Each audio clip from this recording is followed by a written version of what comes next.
Hello, everyone. Welcome to the We Like Wrestling podcast. I'm here with Joe, and we have a very special guest today, Mr. Mean Mark Mest. Thank you guys for having me. Thank you for being on the show. I appreciate it. Now, tell everybody, who you are. Obviously, they know your name, but they don't know your backstory. So, Sure, right. Well, I actually started wrestling training back in April of 1991. So, do the math. This is 30 years that I will be in the wrestling business. I had my first professional match July 27th or 28th. It's been so long, but it's July 27th or 28th of 91. Matter of fact, I just turned 18 on July 3rd because in the state of PA, you need to be 18 to be a professional wrestler. You need to be able to be on a show. So I started training at 17, had my first match at 18, and then my brother followed me about 6 months later, and we were training. And our trainer, Jimmy Dio, Maniac Jimmy Dio, who was pretty well known in the area, still kind of is in the Reading area at least. He was getting out of the business, and he was going to shut down the wrestling school. And my brother and I said, "Hey, what do you think if we bought the school and everything?" And I was like, "I don't know. I mean, at that point, I'm like 19, ready to go on 20. What do I know? My brother's 7 years older than me. So he's through college and stuff. So we said, like, okay, So my brother and I, we talked about, do we want to get to this, buy the school from Jimmy? And we're like I said, I'm 19 going on 20. My brother's 7 years older than I am. So we thought it over and we're like, all right, you know what? Let's do it. So June 24th, 1993, Jimmy actually found a place in Blandon, a new place, because it's been the old schools were on 5th Street. One was 405 South 5th Street. The other one was 111, 115 South 5th Street. Or no, I'm sorry, 115, 117 South 5th Street in Reading. And Jimmy wanted to get out of the city, and he found a place that he was going to originally go to before he decided to just give it up. So June 24th, my brother and I of 1993, we signed the contract, we paid him, and we opened the school. Kept it. It was Dio's Dungeon. We kept it as Dio's Dungeon for the longest time. Business-wise, it's Dio's Dungeon. We just call it the Dungeon now. As a matter of fact, we kind of call it like Dungeon University. But we've been in that same facility since 93. So it's been a long time. But so 30 years in the wrestling business. We've been training guys for the past 28 years, give or take. So, we started out training guys because we were green yet. We were doing ring rentals where we would take the ring to a show, and whatnot all. And we still do that today. But as our name got out there, we did more and more rentals, trained more guys, and we did it with a lot of word of mouth. We didn't really advertise a lot because the money was tight, it was, it's not like we were setting the world on fire or anything, but it just kept building and building and building. And so we get here today. So as you started, your career, you just went right into a school then. That's very unheard of and very people say you're too green, and you guys shouldn't be training when they're only in 2 or 3 years. And it's really unheard of. But the one thing that when we started wrestling back then, you got to realize there was no internet. There was no cell phones. Doing Hamburg, when we ran Hamburg Fieldhouse, when the Savoldi's, IWCCW, and when Jimmy ran it, the IWA, 2 separate locker rooms. They had the faces, they had the heels.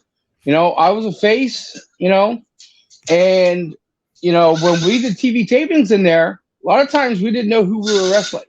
So we were thrown to the wolves, meaning Like, there's a lot of times, like, you may wrestle 2 or 3 times in a night. There's 25, 30 matches on the card. You go over the wall and you're looking, going, oh, I'm here. Oh, I'm here, And you're looking at these guys and like, who are they? Like, who am I wrestling? You know what we used? Intercoms. The old one where you sit there and go, hello, is anybody there? And so you learned real quick, like, if you're going to learn to wrestle, because you had to call it all out there in the ring. You couldn't sit there and talk over your match for an hour or 2 hours, what you want to do. It was like, hey, we have 4 minutes. I'll see you out there. Or we have 5 minutes, or we have 6 minutes. I'll see you out there. What's the finish? This. Okay. I'll see you out there. And it was rough. Somebody that's in 6 months, 8 months, they started doing that. You're either going to sink or you're going to swim. So, I mean, I will say this, like, even though we started training early in the business, like, we learned from a lot of great people when we were young. Guys like King Kalua, who is still around today, wrestled. Tom Brandy, those guys, would lead you through a match like there's no, just like a hot knife through butter. He goes, you stick with them and you'll have a wonderful match. A lot of vets back then that aren't around anymore, like, you'd wrestle them and they would just lead you through a match. But as long as you listened, and that was the key, is to listen. If you listened, you never had any issues. Yeah. If you want to hear one of the stories, here's a story for you. I was the one night at Hamburg, we were doing a taping, and I was wrestling twice. The first hour, sometimes you get to wrestle a student from the school, which is kind of cool because you can put stuff together, which didn't happen very often, but it did. There was 2 kids that come in. They were twins, the Skokolski twins. So the booker and stuff says, hey, I want you to squash them in 30 seconds. Okay. Like, literally 30 seconds. I'm like, all right.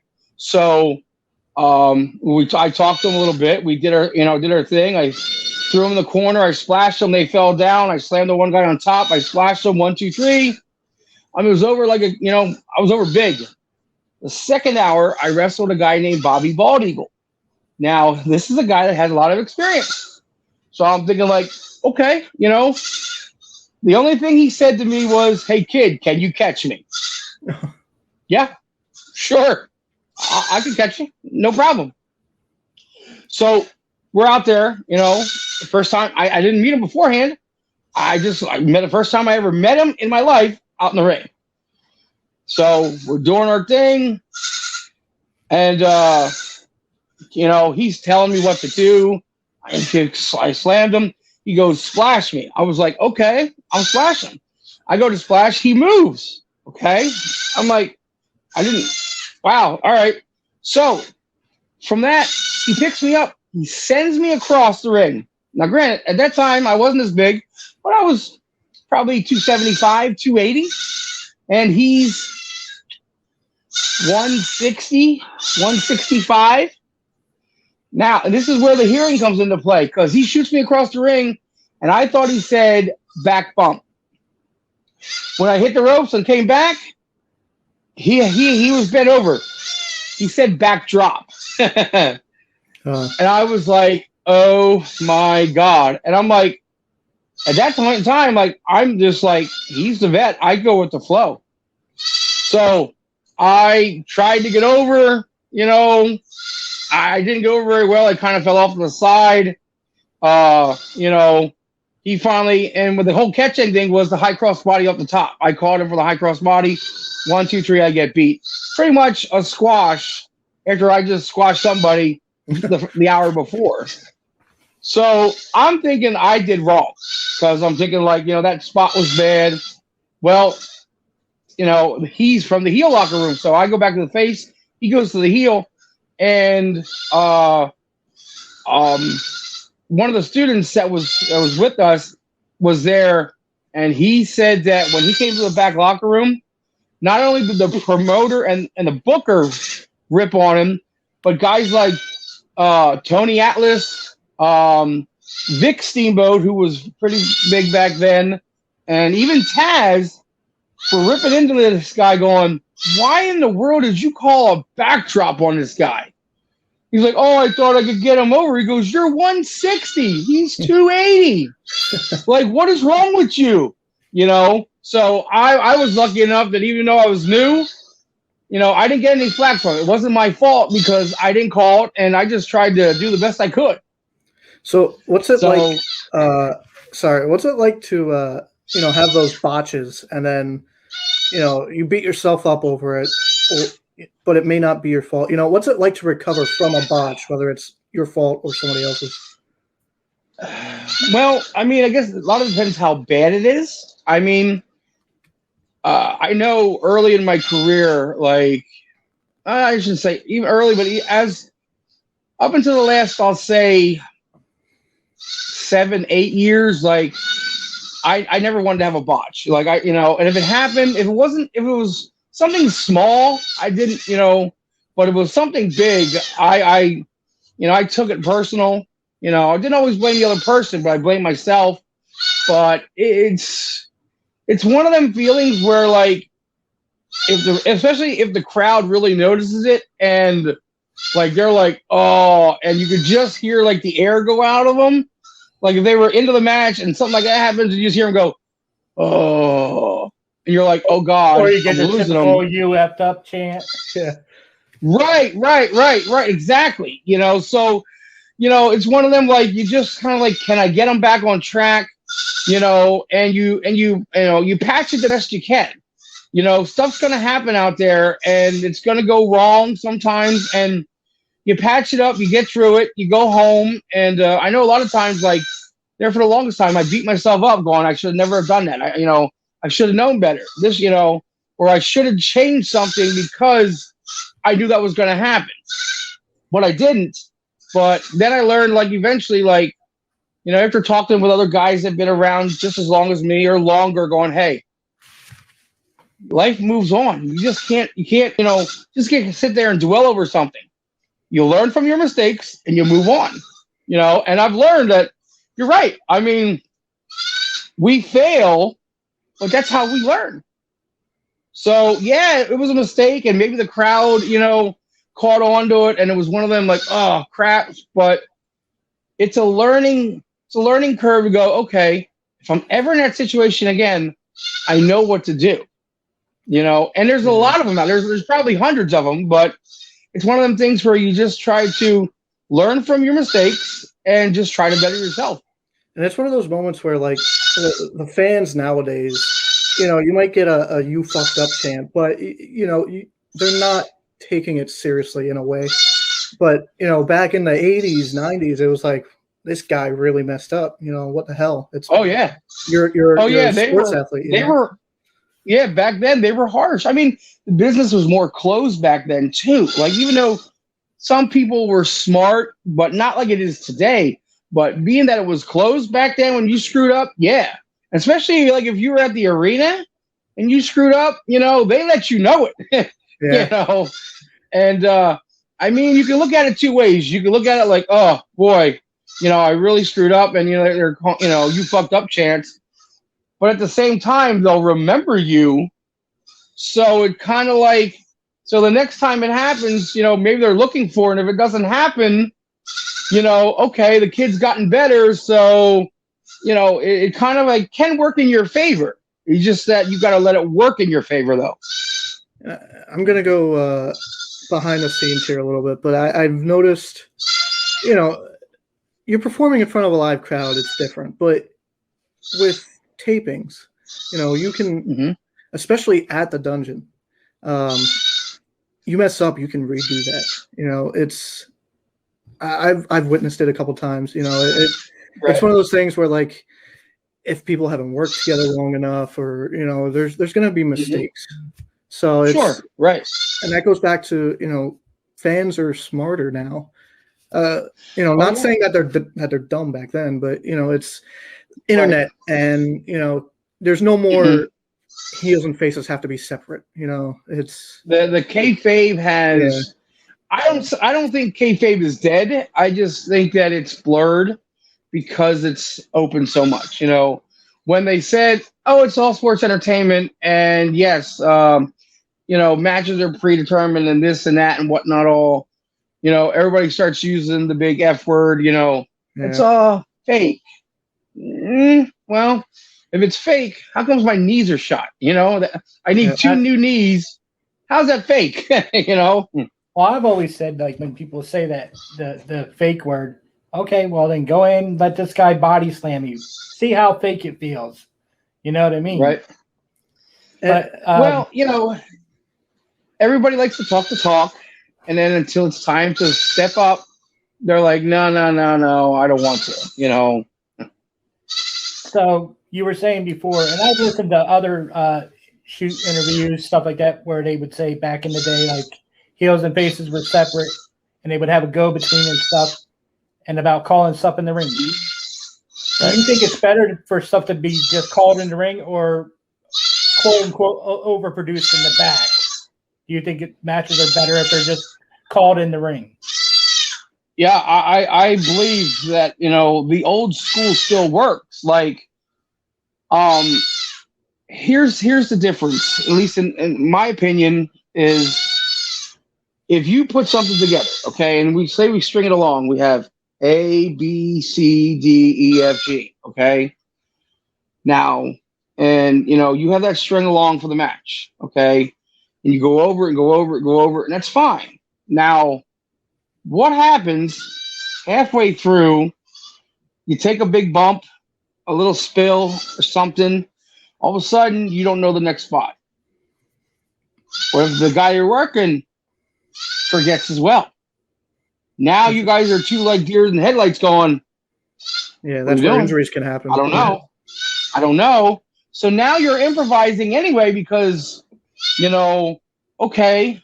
And that's happened to me where I've done matches where I put stuff together, not the full match, but like spots like, hey, we're gonna go from A to B and B to C, but between A and B, there's a lot of stuff that we're just gonna fill in, and B and C we're gonna fill in too. So we just have to get to A to get to B.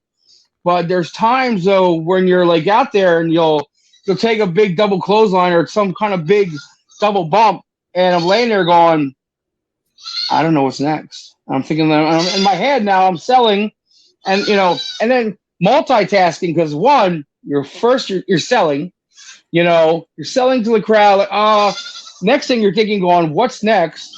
Listen to the ref because he's counting, so you can't lay down there for 10. Listen to the crowd. What are they doing? So now you're putting all this together, going, I don't know what's next. Maybe as you're getting up, you go to the ref. Hey, ask the guy what the next spot is, and the ref if you got a good ref, he goes over. Do you know what it is? Hopefully he does. If he doesn't, nope. Okay, guess what? You know what? Then we just have to, we'll figure something out as we go and call it on the fly. If you did that from the start, you wouldn't have to worry about that. That pressure is off of you. I mean, have an opening, have a finish. Maybe there's a big turnaround, but if you call everything out there, that means you don't have to worry about going from A to B to C to D to E. You don't have to remember. Right. All you have to remember is like, hey, we have a turnaround spot that we're going to do, and then we got to get to the finish. That's it. So other than that, you're out there just listening to the crowd, and if a baby face, like if I'm out there as a baby and I chop somebody, they're going, one more time. I'm like, I'll go over, I was like, should I? I'll play to the crowd, do it again. If they say it again, you're like, now I'm filling time, for my stuff until I finally tell the guy, hey, poke me, rake my eyes, and, let's get some heat back, So right. You don't have to worry about sticking to what you need to know. I mean, but that's my opinion. Like, call it on the fly. When I was early in Hamburg, because we did a lot of shows in Hamburg, it wasn't a TV taping, it was a house show. My brother and I wrestled Jimmy Dio, and I don't know if you guys have heard of Morgus the Maniac. No. No, he's from Maryland. He's from Maryland. He doesn't wrestle anymore, but he was a really good guy. Really, I don't think he wrestles anymore. He's probably, I'm sure he's older than I am, but we were main event at the show, and I said to Jimmy, because Jimmy's, our trainer, promoter, he promoted it all. I go, what's the finish? He goes, I don't know. Okay. Now, Corinne, he's taking care. Now we're main, of course. He's taking care of all the show. We get the main event time. I'm like, who's over? And he goes, we're over. I'm like, how? Don't know. Just go. Okay. So they went out as heels. We came out. We wrestled 25 minutes. Didn't call a single thing. Wow. Didn't even know the finish. Just knew that they were over at some point. And the only reason I kind of knew we were going to the end, because it was just back and forth. And towards the end, all I remember is Troy was in the ring. Jimmy came over and he pulled me off the apron. He posted me and said, stay down. Okay. I took the post. I stayed down. As I tried to get up, I think they hit a DDT on Troy or something. Even Troy's like, is this it? He goes, yep, that's it. Yeah, 1, 2, 3, and 25 minutes later, and we just played to the crowd, and Jimmy, even though he was a local, he was a heel, so they kind of, they didn't like him, so it was easy to play off, but we just played back and forth for 25 minutes, we didn't have to worry about calling anything.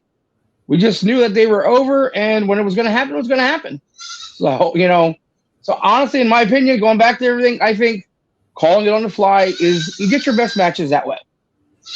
In your career, have you preferred to be heel or babyface? I think most of the time that I've seen you, you were probably heel.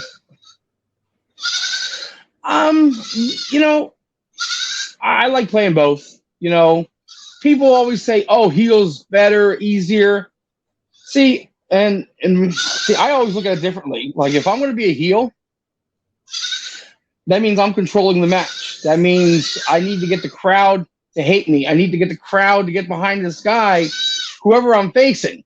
So that means if I have to do whatever it takes to get them to, the story of, it's usually probably, unless it's this guy near my size, it's, David and Goliath, type of thing.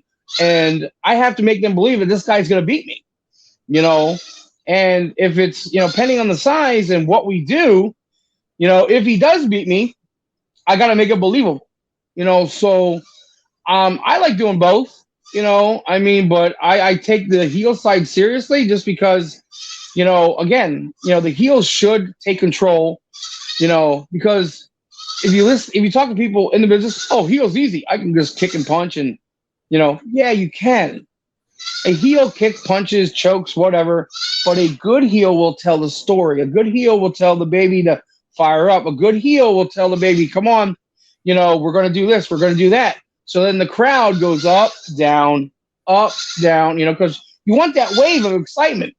If it's just level, the crowd just sits there on their hands going, it's like a live intermission. You want them to be all like, yeah, boo, and if you don't do that from the start and you don't get them to get who's the heel, who's the baby, it's tough to get them into it. So it has to go from curtain to curtain as well. And with being a heel too, it's played to the crowd, knowing when to cut off the baby face, all that stuff. Right, exactly. Yes. And then that's like the multitasking out there. Like, you're out there as the heel. Now you're listening, like I said, you're listening to the crowd, you're selling, the ref, if somebody's down or we're both down, there's a lot that you have to process. It's not just like, okay, we're just laying here, I'm going to get up, I'm going to beat him down again, and that's the way it's going to be. No, there's got to be like, okay, what's happening here? Where are we at in the match? Are we halfway? Are we going home? Where are we at? Because, that's important. So, yeah, as the heel, you have a lot of responsibility. And a lot of people don't understand that. Like, yes, being a heel can be easy. to be a good heel, that's a lot harder. When did you, or I should say, how did you start teaming with your brother, and where did the name come from, and all of that? And what was it like working with him? Well, my brother and I, we started teaming as baby faces, as we were the big farm boys from Ole, and we teamed for the longest time. We teamed for about like 95, 96. PCW came into play in Reading about end of 95, 96, and they go, hey, we want you to turn heel. They wanted me to turn heel. And I was like, okay. So I would turn on my brother, type of thing, to be a heel. We faced each other a couple times. Matter of fact, over the heavyweight title. So, but teaming with my brother, I love it. And being brothers, legit brothers, like we know what we're doing. I just have to look at him, tag, and I have to say one word for like a tag spot. He knows it. Same way with me. He says one word. I know. I'm on the same wavelength with him. So teaming with him is like one of the easiest things, and I always loved teaming because we always had that chemistry. No matter what we did, we knew where we were. We knew where we had to go in a match. So if one got lost, the other one knew where we were at. So it was always like, if he didn't have it, I did. If I didn't have it, he did. So no, I loved every single moment of it because, we had some really good matches tag wise. You run the dungeon. You've heard horror stories of schools in the past that would just take guys' money. Are you one of them schools that, like, if you don't see something in a guy, you will tell him, like, this isn't even for you. I wouldn't waste your time? Yeah, I mean, like, we do the tryouts and stuff and see if there's potential, and, it's like anything. It's like if there's some kind of potential, we'll see what we can do. But down the road, maybe, if wrestling isn't, maybe on their scope right away, maybe managing or refereeing, to still be part of it. I don't, we try to, I know everybody has dreams, they come in there, they want to do something, they want to be part of it, and I get that. So, it may not be what they want to hear, like, hey, you know what, we're training for a while, it's not working out, but maybe not wrestling. Why don't you ref, or why don't you become a manager? If they can talk really well, you become a manager, you could still be at ringside, still train, because maybe one day you'll wrestle. Maybe it's just going to take them longer. But, we try to point them in a direction of refereeing or managing something to keep them involved. That way, and especially like if they're, they're not really big, you could do the thing where they could ref for the longest time and then eventually get out of the ref situation and into a match. But, unless like somebody comes in and has like zero potential, we'll say, look, this isn't, this, you're not going to make this. This isn't for you. Because as I tell every student that comes through, I don't want to waste your time or waste your money. And, and I don't want to waste my time, because if I don't see anything in you, I'm sorry, but if there is some potential, then we'll see what we can do. And then I will say, what about this? If they don't want to ref or they don't want to manage, then I can say, look, you can go through this, but, you're going to have a lot of work ahead of you. And, if you want this, you're really going to have to put the effort into it. And I leave it up to them if they really want to do it then. Because, like I said, everybody has certain potential.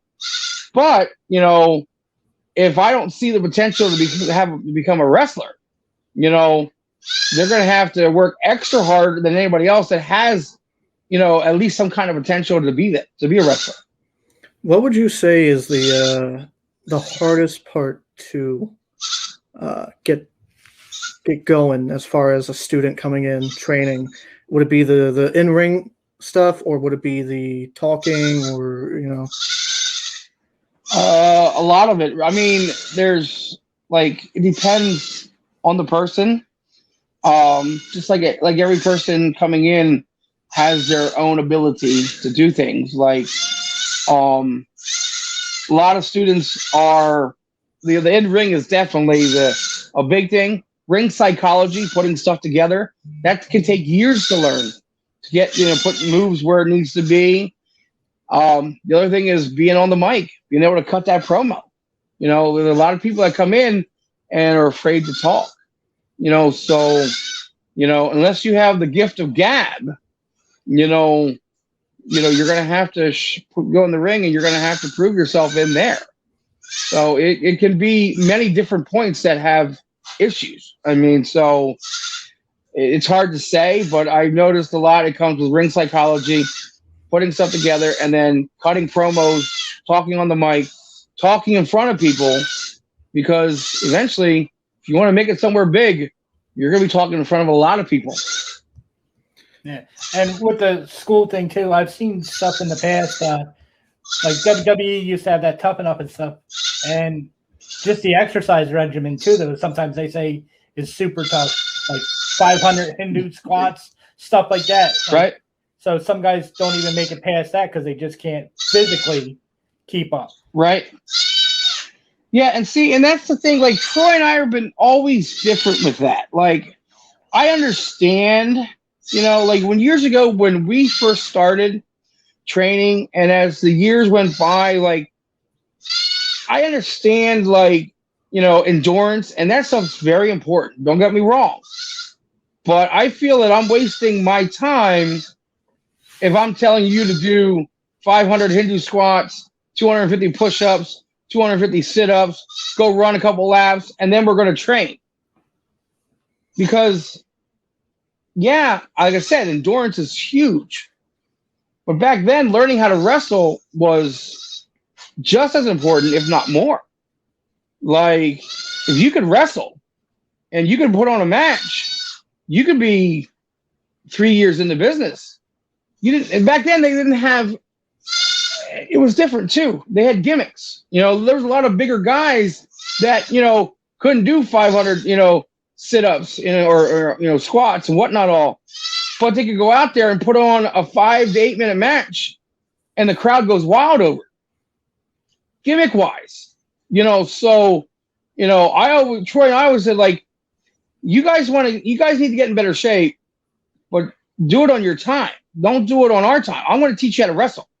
I want to teach you how to lock up. I want to teach you how to, do ring psychology. I want to teach you how to talk on a mic. I want to teach you, ring awareness. I want to teach you all this stuff. I'm going to teach you how to wrestle so you wrestle good, so you have a wrestling foundation. But that's only going to work if you better yourself. So, so you guys need to do that outside. Go to the gym, get in better shape, be that incentive to do it. I know now schools are doing all that stuff now. The only trouble is I feel that they're lacking, like I said, I'm not shooting down that, that I agree that I think, endurance and being able to go is super important, because TV nowadays is about go. If you watch Raw and their matches maybe 6-7 minutes long, but they're always moving. There's hardly any downtime. So yeah, that takes a lot to continue to move. So yes, I believe that endurance is super important. But at the same time, if you don't know how to wrestle, and you can't throw a punch, and you can't throw a forearm, and you can't grab a headlock, like, endurance isn't going to mean anything. Yeah. So without that knowledge of learning how to wrestle, you've got nothing. I don't care how much you can run. I don't care if you can run 10 miles. But if you can't put that headlock on right, you can't punch somebody, you can't do a hip toss right, you can't do a move without hurting somebody, what do you got? So that's why I always believe in learning how to wrestle. Get better on, if you want to do this, you'll find time outside of the training to get yourself in better shape? So I had a tryout. I think I was maybe 20, 21. And it was one of those things where like I knew it wasn't going to be easy, but I didn't know for sure until I got in the ring. And I'll tell you what, taking those bumps, man, that every part of my body was hurting the next day. And I didn't go back, not because I was hurting and it wasn't for me, but I was taking some time. I was going to see if I can get into shape and everything. But doing what I'm doing now and doing the, behind the scenes stuff with Outbreak and everything, it's like I enjoy that a lot more. I'm still doing something with wrestling and it's Right. fun, So that goes back to what you were saying, even if you have a tryout or whatever, you can still do other things. Sure, there's a lot of things you can do. And there's a lot of, to me, it has to be fun. Like, a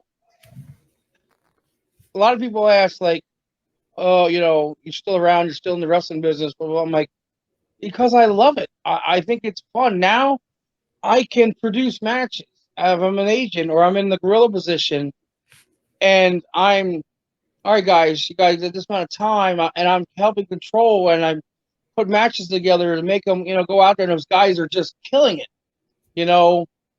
Whether they're a student of mine or not, being able to be part of that, going, man, look, you know what, the beauty, the crowd reacts to them. They're all good and they're all, like things are going great. That stuff there is just like, it's no better feeling. Like, I mean, don't get me wrong, like being in the ring, it was always fun, listen to the crowd. At the end of the day, like, you did your part and, you entertained and the people loved you for it and everything. But like, to being able to see my kids grow up in this business, all the students, my kids, I call them my kids, they're going out there and they're killing it and they're putting on good matches. It brings a tear to my eye, and being able to see the guys succeed at what they're doing. Maybe not making it to WWE or maybe not making it to the bigger place, but going out there and doing what they love to do because I gave them the opportunity. I gave them the door to go, hey, come through this door. We're going to give you opportunity. You just got to take it. And they all did. They all have. So, yeah, there's so much you can do to be part of the business. And right now, I'm going to be 48 soon. And, yeah, this is my 30th year. And, I only wrestled 26 because, I've been sick. But, right now I wouldn't change it for the world. Now, I've seen you in the middle of producing and everything, and there are times where it gets stressful. There's a lot of multitasking and stuff. How different is it compared to being in the ring? You're doing your own match, and you got to try to put on the best show possible for yourself, as opposed to, doing all this camera work and all this, talking in everybody's ear to put on a great show. How different is that? It's definitely different than what it used to be. Like from going from one to another, it's, you work, in your match, you only have to worry about your match. You don't worry about anybody else's match, unless somebody asks you. But now, you become like, I don't want to say the general, but you become, and everybody looks up to me, which I really appreciate. Like, Rob Noxious calls me the godfather of wrestling, which I'm not. I don't feel that way, but I'm very humbled at that people come to me for advice and everything. But now it can be stressful because you have multiple matches that got to be put together, and you want it to be done right. And there's a lot of twists and turns and things that have to get done every match. If there's an angle, it's going to happen. Something's got to be. So it's got to be done right, and that can get very stressful because if it doesn't go off the way you want it to, maybe the crowd takes it a little differently and it just, but yeah, it's a different animal. It's a very different animal, and it is a little stressful, but, between editing and being backstage, I'll meet up with that head to head every single time. And following up that question, how different is it, producing and running things at live shows compared to tapings? Because like I said earlier, tapings, you can wait, that didn't go right, let's redo it. Yeah, live shows, it's once and done. There is no, hey, let's retake. It's gonna happen, and you got to move forward. So yeah, tapings are good because you can learn from your mistakes, but at the same time, the matches that are done at tapings, if they're gonna do matches when they do the matches at the live shows, that has to be more calculated, because it's a bigger risk because there is no do-over. So, with the producing thing, when you have a guy that's hard to produce, how do you handle that? Well, it's like anything. Like, as a wrestler, you have to learn to protect your brand, and, who you are. And I get that. But if you're not going to play ball with the company that that's want to bring you in, that's going to be the issue.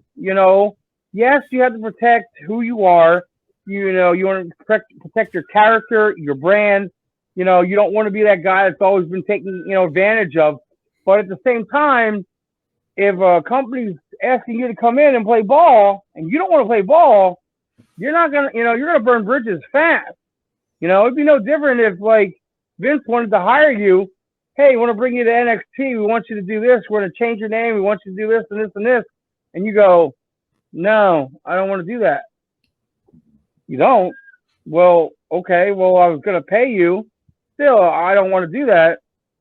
If you're going to butt heads and not play ball, you're eventually blackball yourself out because you're going to be deemed hard to work with. So if you got an ego problem, you just won't be used the next time around. And if you have a big problem, you'll be asked to leave before the show's over. It is not, your ego has to be in check. Okay.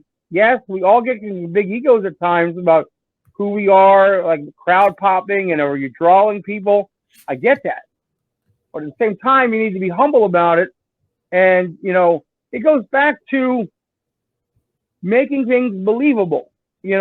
If you don't want to lose or you don't want to do something, why? Why don't you? You need to have a better excuse because of just saying, I don't want to. There needs to be a reason. Are you a champion somewhere closer by that you don't want to lose because of, prestige?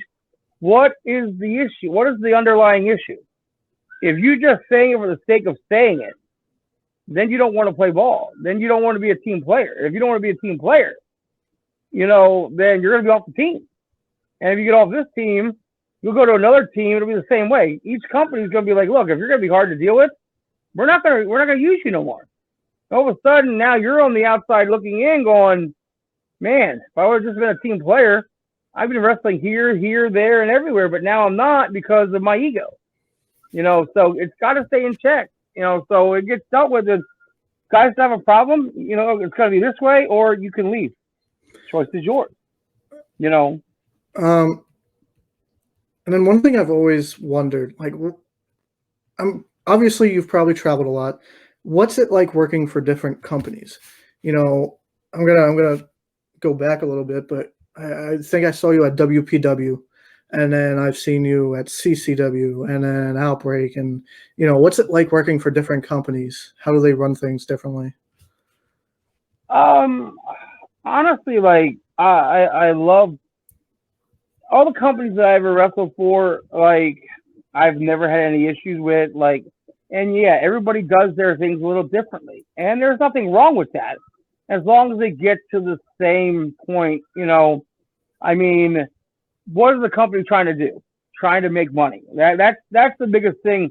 First and foremost, if you're running a wrestling company, even though they tell you not to, we tell you if you're trying to make money, don't run a show. But the object of any business is what? To make money.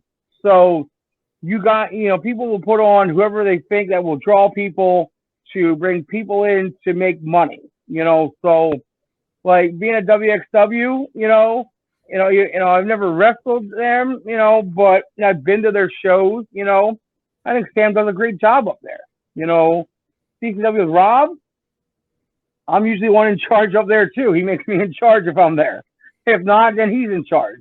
But I think it's great because every company does things a little different, and that's fine because you don't want the same thing over and over and over.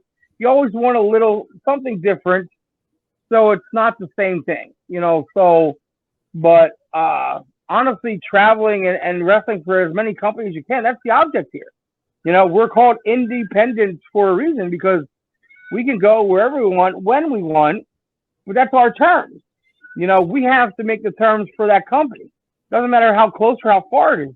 That company's out in Minnesota, and if they're gonna, you know, pay you to come out there and they're gonna take care of you, then you'd be a fool not to go. But at the same time, you know, you have to be careful of companies that, you know, especially coming further away, that, you know, make sure that they have a decent reputation, you know, homework. You know, the internet, you know, is good for that now. You know, you could, you know, hey, has anybody wrestled for this company or that company? You know, everything's out there nowadays. You know, years ago, we didn't have that. It was kind of like, let's go and see what happens. You know, but, yeah, I mean, variety, I think, is a very good thing for companies just because it keeps it fresh. The boys are, little, you know, gets a little different. And, you know, it's not the same boys. You know, you get to see different guys at different shows. You know, that's what also makes it fun, too, because you get to see guys you haven't seen in a while. It's like, oh, I didn't know you were going to be here. That's awesome. Now you made your day, and now you're shooting the shit with guys for the rest of the night until the show's over and going, hey, man, hope to see you down the road again. All right, cool. You know, so, yeah, I think it's great, you know, because, like I said, the variety is what makes it. So we didn't ask you at the beginning, and I just thought of it. So it's a two-part thing. Who made you want to get into wrestling? Who were like some of your influences? And then producing wise, who do you look at and try to like somewhat emulate? I started watching wrestling at a young age, you know, and, you know, my biggest thing when I was growing up was Saturday night's main event. I remember that. Being living on a farm, being out, you know, we never had cable, you know, so we just had the basic stations, you know, from the antenna. So thank God for Saturday night's main event, you know, Wrestling Challenge or Superstars or whatever on Saturday mornings and stuff. So, you know, I remember watching, you know, Hogan, you know, guys like Savage, you know, and then like when I went to start to go, you know, once I started getting like into high school, you know, hearing about, you know, a couple of my friends were big WCW or NWA at the time, NWA guys. So we would get together and watch like Starrcade and, you know, stuff like that. So, I mean, I just like watching wrestling. I was always, you know, being on a farm, I was always a big guy. I always loved challenges. You know, when I got out of high school, right as I got out, I was on a powerlifting team. And I never really got to compete much, but I was on the team for a little bit. We went out to Clearfield for a meet and stuff, but we did a couple of those. But like I said, I never really like. I was on the team, but I never really got a chance to do anything. But you know, I always wanted to. When I see stuff, it's like a challenge. It's something I like. I just love the way, you know, in the ring doing stuff. Like, you know, I just thought it was amazing how those guys like were beating each other up, but then as I got older and you looked at it, we're like, you know, that goes back to that question of the fans, like, is this really real? Like, are they really doing this? You know, and you didn't know because back then, you know, everything was tight. You know, kayfabe was tighter than can be. Like, you know, everybody said this stuff is real. So when you see somebody like, you know, like the Minnesota Wrecking Crew or somebody like breaking like somebody's arm, you know, in a car door or something, you believed it. You know, somebody broke their leg, you believed it, you know, because it just, the reality looked like, oh man, you know, so, but, you know, but as I watched it more growing up, you know, Hogan, Warrior, Savage, those are the big ones that, you know, from Saturday Night's Main Event, Demolition, always, you know, those guys were always like, I saw them, I was like, oh man, like those guys are cool. And I knew Demolition before I knew about the Road Warriors. Then I heard about the Road Warriors. I'm like, oh, you know, so like, it's kind of like I was more WWF than anything. And my friends were NWA and they kind of like, but kind of spilled me onto the NWA, which I liked, but I was always WWF. And then speaking of producing and going into that part, I still say to this day, and WWE has the best producers, hands down. Not just matches. I'm talking production. Like what they do, it just blows my mind. Their packages that they put together, I mean, are second to none. Like would I like to be a Kevin Dunn someday? Yeah, I would love to. Yeah, that's a big. Kevin Dunn up there is big. Like he's the guy that runs a lot of stuff up there. He's in charge of a lot of stuff. But producing it, like I really like. Honestly, when Outbreak said, "Hey, are we going to do tapings?" I said to them, "I think I can video edit it. I never did, but I'm willing to give it a shot."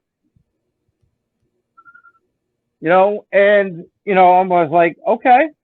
So I'm all self-taught learning the video edit, and I'm still learning. I mean, hell, I know I got a lot of stuff to learn yet, but I bought the software and I just started playing with it, and I'm learning more and more because I like it. I'm really into it. It's frustrating sometimes because trying to get everything just right, especially if there's a retake or there's other stuff that's gotta that happens. But at the same time, I'm definitely enjoying it. So. And I think I've said to you before, I don't think anybody will ever touch WWE in terms of quality. But no, you're right. There is that next level down, like Impact, Ring of Honor, where it is possible. WWE has all that money, so they can afford the high quality. Right. And that's the difference, right, exactly. Because nothing against like AEW. They're doing good stuff too. Impact, Ring of Honor, they all have good stuff. Like you watch some of their stuff and it's decent. It's really put together. But it just like when you look at it and then you see WWE, you're just like, to me, it's a no-brainer. Like maybe other people think it differently, but yeah, I look at production. I don't look at WWE for just the wrestling. Like people are like, oh, how can you watch WWE? Well, I watch WWE not just before. I watched it to see the guys wrestle. I watched the referee. I watched how things go. Now I'm watching it as going how they're video editing, how they're taping stuff, how they're doing stuff. Now, like people are like, and I never understood it until I started editing. Like people on WWE were like, man, they cut all them angles all the time. It makes you sick. But now I know why they do it, because if you change an angle, if something big's going to happen, they change an angle at last minute, they don't know if you hit them or not. Yeah. It's the art of that. Did he clobber him? Didn't he clobber him? And if you get a different angle that maybe shows a better angle of it, if somebody misses on a punch, but an angle catches where it looks like it hits them, sure, you're going to take that every time. So, but production is the art of covering anything up that needs to be covered up. The ring announcer, the commentators put over what's going on, telling the story. Of course, and the wrestlers are telling that story in the ring with the referee. So it's one big production. They're all working together. So that's what intrigues me. It's like, yeah, Vince has the money to do it. Maybe, and AEW does too, don't get me wrong. But I don't know. For me, I see night and day production-wise. Oh, yeah. Not wrestling, because people are like, oh, they're wrestling. I'm talking production-wise. Yeah, WWE has it hands down.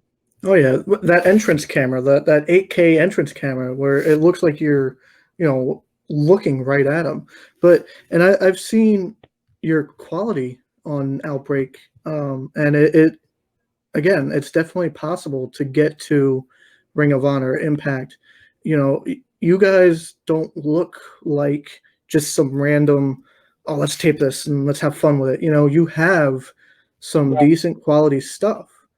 You look at other local shows and it's like terrible lighting, terrible camera.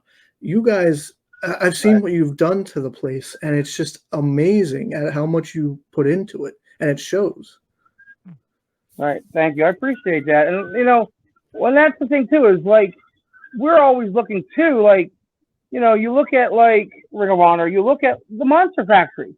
They're doing stuff. So you look at their lighting, and then we have some guy like thanks to Ian Bush, he's the one that did a lot of it.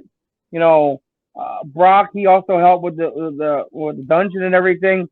But like he made that vision like why don't we do this? Why don't we do that? Because he helped put stuff together, because if we're going to do it, I want to do it right. I don't want to do it half-assed. If I'm going to do it half-assed, why should I even bother? I want the best production out there for the guys. So, when I put matches together, they can go on YouTube and go, hey man, that's my match. Use it, send it to somebody, if it helps you, great. That's why I put the titles on. That's why I put everything on. I try to get the best angles possible because, I was there once, and I didn't have that opportunity. When we were, hey, we're going to tape this? Yeah, you got your camera, you set it on a tripod and, you walked away from it. Now, guys are taping with cell phones and cameras and, you can send links to YouTube and all that stuff now. So it's a lot different now than it was years ago. So, if I'm giving back what I can, so my knowledge is not only for wrestling, but if I can help them look better in the ring in general, it's my job now. So I need to do that.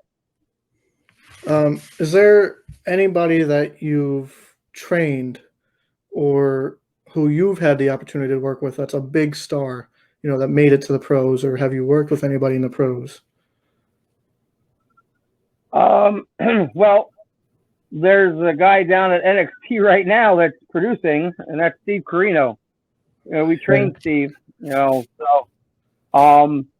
as for, we trained a lot.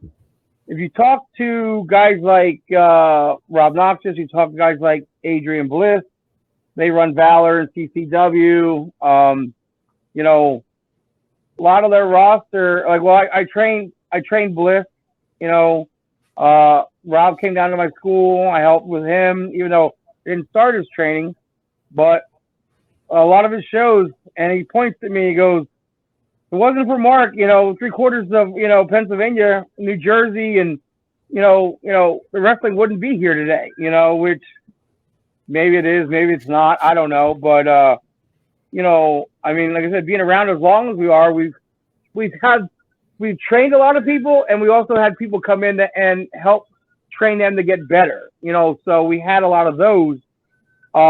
Wrestling wise, I got to wrestle a few, big names, I'm very fortunate. My very first big one was Bam Bam Bigelow.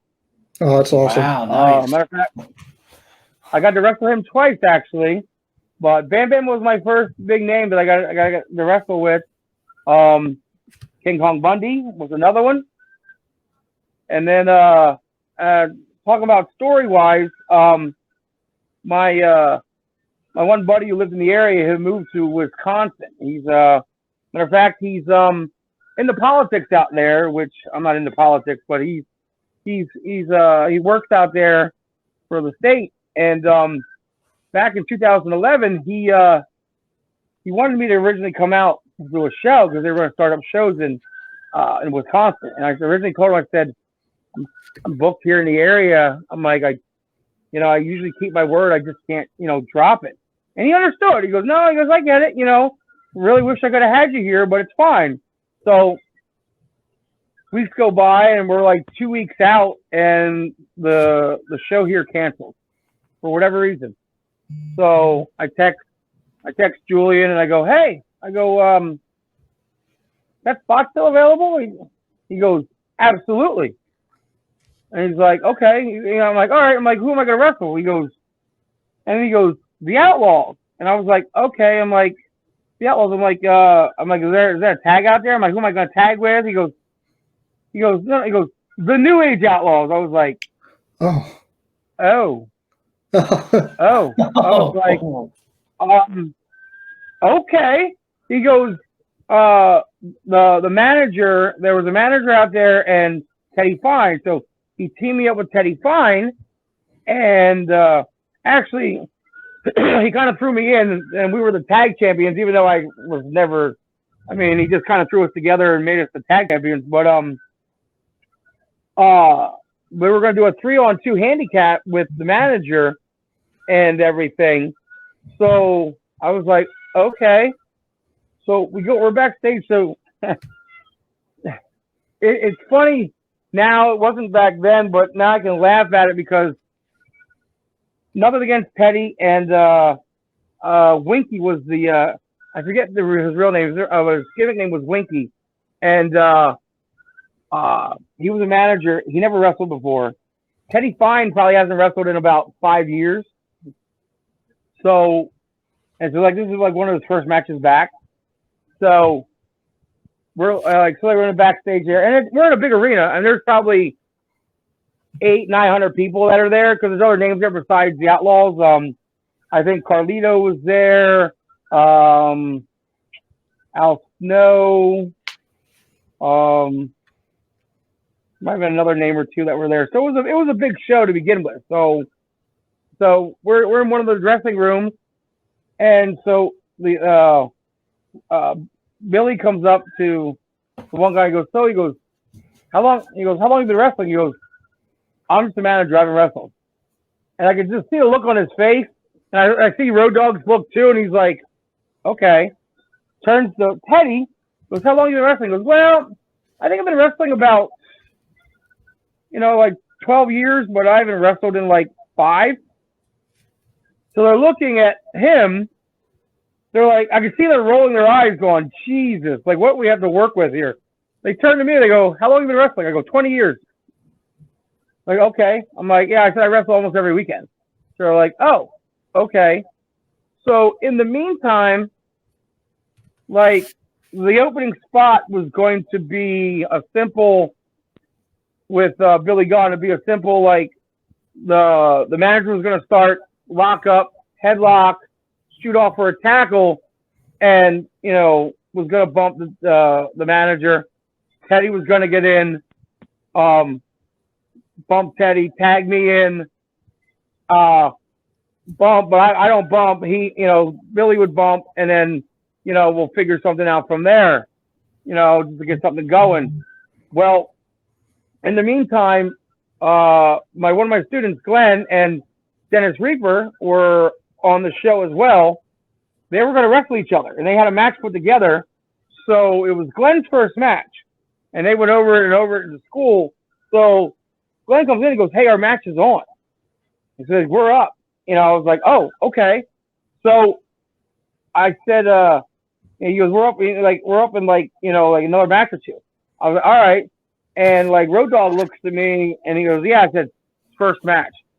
And Road Dogg's like, oh man, he goes, I love Trainwreck.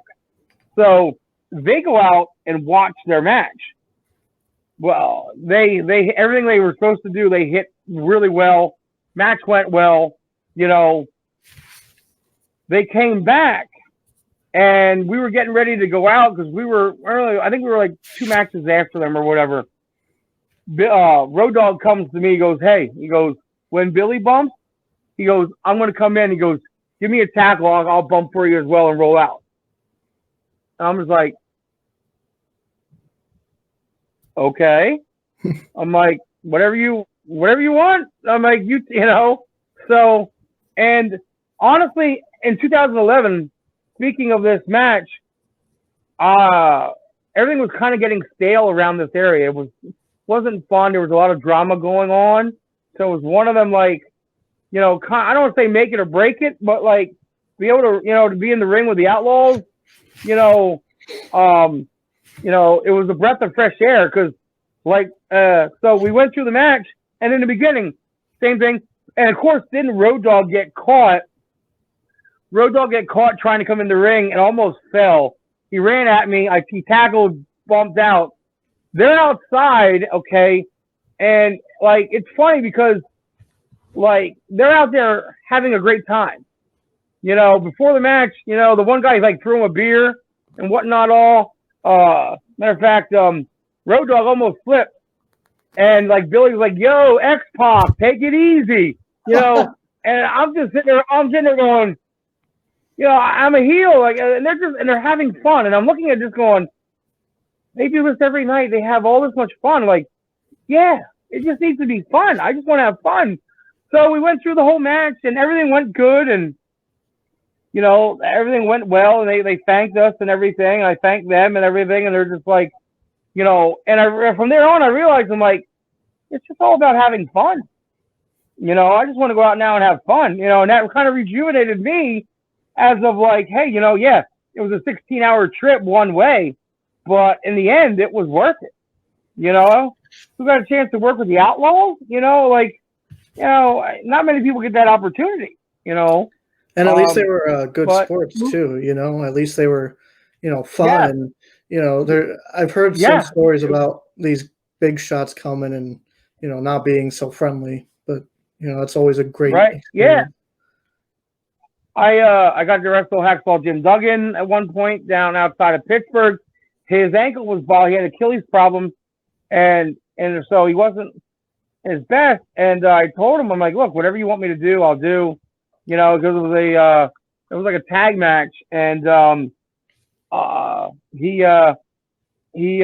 went to use his board. He took it from me. He hit me. You know, his partner hit the finish on me, 1, 2, 3. You know, so, but he was cool about it. Something that's not on tape, and I don't know if I'll ever find it. We did a show, and I'm gonna ask Godfather if he remembers. Hopefully, I can talk to him for a little bit. Come July, I did a ring rental in Jersey, and like one of the only times the Godfather was at an indie show. Like, did a favor for the guy, and you know they had a couple girls there for his host, so. I said to the promoter, I go, how funny it would be, I said, if like me and a couple of guys dressed up as like hoes, and as when he called them out, we came out instead. So the Godfather was like, yeah, let's do that. So they put some makeup on me. I tried to find like some kind of like dress. So I think I just wore like a table. I think they took like a tablecloth thing and wrapped it around me. I put my shirt up. They dolled me up. So he did the thing like it was me and my buddy. We went out. He did the whole thing. We come walking out and they were playing the music and he's just like, "What the hell's going on?" So he does the whole thing and I'm like, yeah, what do you think? So what does he do? He punches us. He sends us into the rope. You know, splash. You know, gives us the hoe train in the corner. Fall down. I give my buddy the infamous headbutt ball shot. We roll out, sell to the back, and the girls come out and do their thing. So. But, you know, so we did a stint with them, but, you know, that was fun. And then I got to wrestle with Demolition Axe, Demolition Smash. So, I mean, I was blessed with the rest of a bunch of names. So, I mean, still think I might be missing somebody yet, but Patriot, I wrestled the Patriot, of course, multiple times. But, yeah, when it came to big names, I was blessed, and I'm very, very fortunate. That's awesome. That's very cool. Is there any one guy like you really like to work with? Like it's just for you like a night off? Like you hear guys say like, "Oh, if I wrestled this guy, I could sleep and get through the match." Cremator. You haven't wrestled Cremator? Cremator. I wrestled Cremator so many times I've lost count. Like we probably wrestled hundreds of times. You know, and you know, wrestling him, it was easy. You know, I do a couple of things. I bump him. He gets back up. I sell. I scare. Oh, my God. I take some more heat, and he just beats me up. I think of all the times that I wrestled him, I think I won maybe 3 times, 4 times maybe. You know, because I always put him over. I'm like, you're a big, scary dude. You're like, you've got to get over.